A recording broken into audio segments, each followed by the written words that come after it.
The Protection of Personal Information is a legislation that considers one's personal information to be precious goods. It gives Information Regulator teeth and has extensive powers to investigate and fine responsible parties. For more on this, we joined in studio by the Portfolio Committee and Justice and Correctional Services, Dr. Mathole Motshekga. Always good to see you. Welcome to the program. Good morning to you and to the listeners. Right. Now, why did government find that there was a need for such a regulation?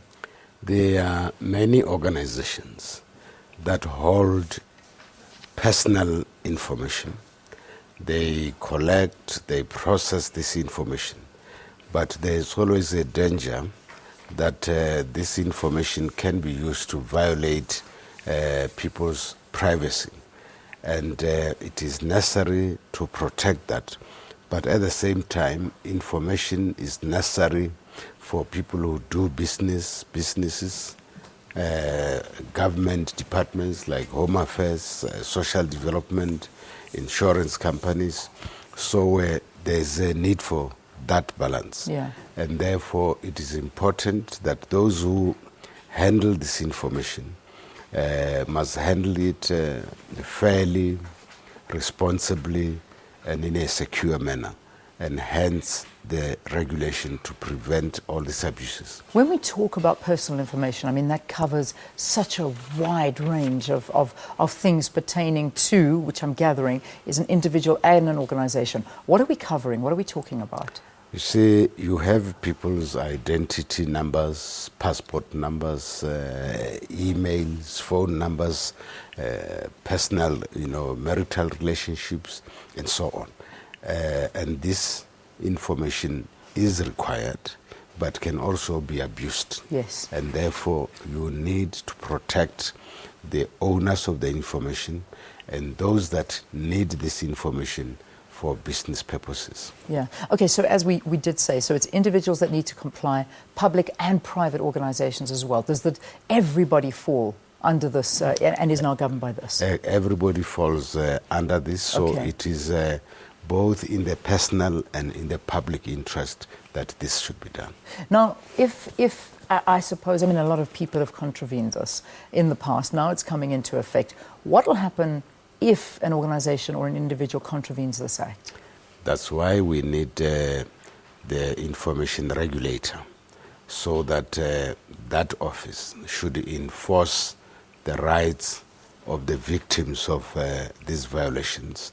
And the regulator will be an independent body that is accountable to the Constitution and the law, and will be able to investigate, impose fines on those that violate the Act. Okay. Now, just to dig deeper, the Act says all communication must contain the organization's identity, its contact details through which the customer can opt out at a later stage.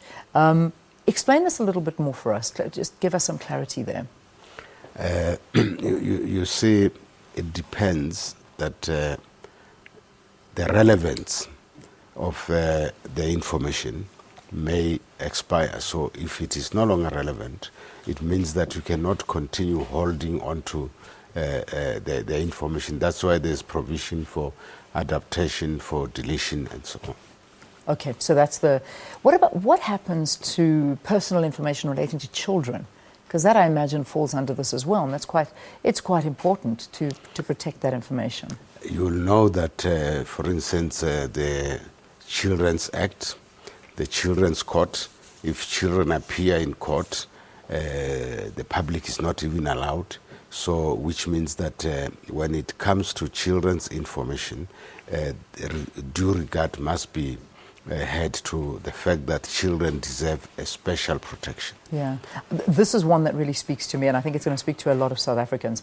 An organization may not contact a prospective customer through automated calls, email, or SMS to promote any products or services without that individual's consent. I get phone calls all the time. I get SMSs that I've never heard of in my life before from companies that I have no association with. Is that now illegal? Is that not allowed anymore? It's not allowed, and you understand that companies wants to make money, they do business without regard to our own interest. So this legislation will ensure that both the company's interests and the personal interests are protected, and that provides security to all of us, and that's what we desire in a democratic society. Fantastic. If people want to get hold of you, find out more information about it, how do they go about that? 082 Yeah.